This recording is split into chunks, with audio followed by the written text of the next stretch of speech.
많은 운동인들의 영원한 고민은 바로 근손실이다. 운동을 하루만 쉬어도 불안감에 시달린다면 이런 생각은 이제 그만. 이 영상을 통해 운동 불안감을 단번에 해소하고 여러분들의 근육을 지키는 과학적인 비밀에 대해 알아보려고 한다. 그럼 먼저 근손실이 정확히 무엇인지 알아보자. 근손실은 근육의 크기가 줄어드는 것만을 의미하지 않는다. 우리의 몸을 움직이는 것뿐만 아니라 대사활동, 면역 기능, 그리고 에너지 저장 등 근육 조직이 줄어들고 기능이 감소하는 현상을 말한다. 생리학적으로 보면 우리 근육은 단백질 합성과 단백질 분해라는 두 가지 작용을 끊임없이 반복한다. 이 두 가지 작용의 균형이 깨져서 단백질 분해가 합성을 초과할 때 바로 그때 근손실이 시작되는 것이다. 흔히 다이어트를 할 때 근육은 매우 중요하다. 근육은 지방보다 밀도가 높고 부피는 작지만 중요한 건 바로 대사 활성도이다. 1kg의 근육은 1500칼로리의 에너지를 저장하는 반면 같은 1kg의 지방은 7700칼로리를 저장할 수 있다. 언뜻 보면 지방이 더 효율적으로 보인다. 하지만 근육은 가만히 있어도 지방보다 훨씬 더 많은 에너지를 소비한다. 즉 근육이 많을수록 기초대사량이 높아지고 운동을 하지 않아도 더 많은 에너지를 사용하게 되는 것이다. 그래서 꾸준한 운동과 영양 섭취로 근육을 유지하는 것이 매우 중요하다.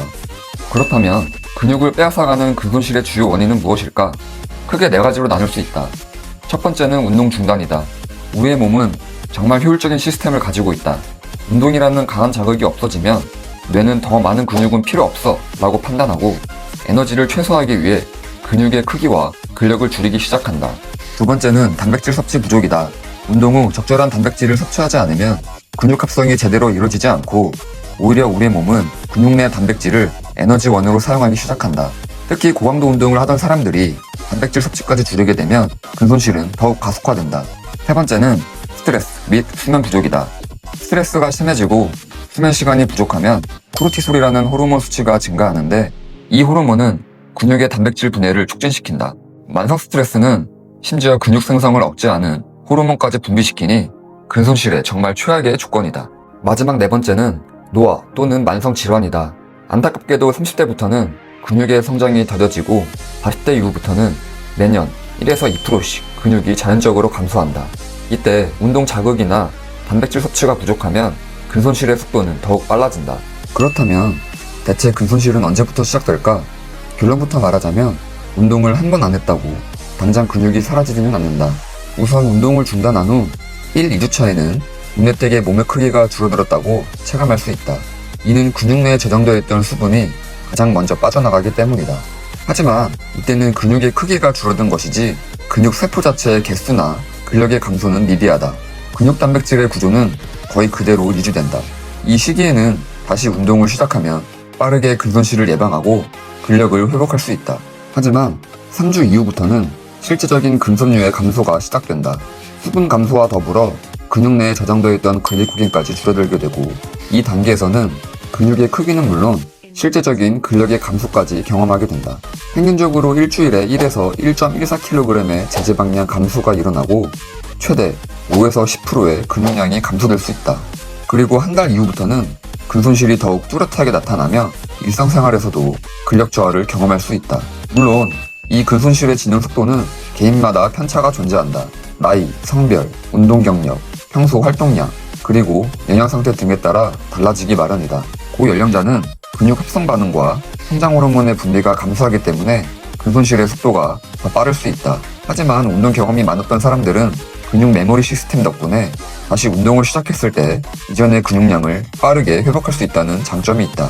남성은 근육량이 많기 때문에 여성보다 근손실의 속도는 빠를 수 있지만 다시 운동을 했을 때 회복 속도가 빠르다는 특징이 있다. 어쩔 수 없이 부상이나 입원 또는 운동에 대한 지루함과 시간적 여유 때문에 장기 휴식을 하게 되는 상황이 올 수도 있다. 이때 아무런 계획 없이 쉬게 되면 어떻게 될까?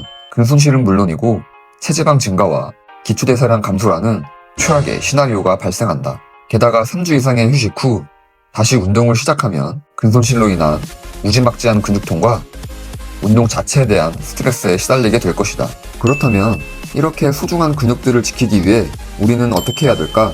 크게 4가지의 효과적인 전략들이 존재한다. 첫 번째는 주당 1회 전신 운동을 실시하는 것이다. 일주일에 단 한 번이라도 전신 위주의 근력 운동을 해준다면 근손실을 효과적으로 예방할 수 있다. 스쿼트나 푸시업 같은 맨몸 운동도 좋다. 전신 운동을 하루에 단 1분이라도 꾸준히 투자한다면 단백질 합성을 유지하여 근손실을 막을 수 있다. 두 번째는 단백질 섭취를 유지하는 것이다. 운동을 쉬는 동안에도 체중 1kg당 1.2에서 1.6g의 단백질을 꾸준히 섭취하는 것이 중요하다. 세 번째는 수면과 스트레스 관리이다. 코르티솔 수치를 낮추고 성장 호르몬 분비를 원활하게 유지하는 것이 근육 유지의 핵심이다. 마지막 네 번째는 일상생활 속에서 운동을 지속하는 것이다. 일하다가 가볍게 스트레칭을 한다거나 차 대신 도보나 대중교통을 이용하고 엘리베이터 대신 계단을 이용하는 작은 활동들이 쌓이면 근손실을 예방하는 데 큰 도움이 된다. 자, 그럼 지금까지의 내용들을 정리해보자. 운동을 잠시 쉬는 것 그 자체는 문제가 되지 않는다. 하지만 운동과 영양, 그리고 생활 습관까지 모두 무너지면 근손실은 생각보다 빠르게 찾아온다. 특히 2주 이상 아무런 자극 없이 지낸다면 근육은 그때부터 본격적으로 사라지기 시작한다는 점을 꼭 기억해야 한다. 그래서 운동을 쉴 때에도 과학적인 계획이 필요하다. 잘 쉬는 법도 훌륭한 운동의 일부라는 것이다. 오늘 영상이 도움이 되셨다면 좋아요와 구독, 알림 설정 잊지 마시고요. 지금까지 운동자랄 연구소였습니다. 시청해주셔서 감사합니다.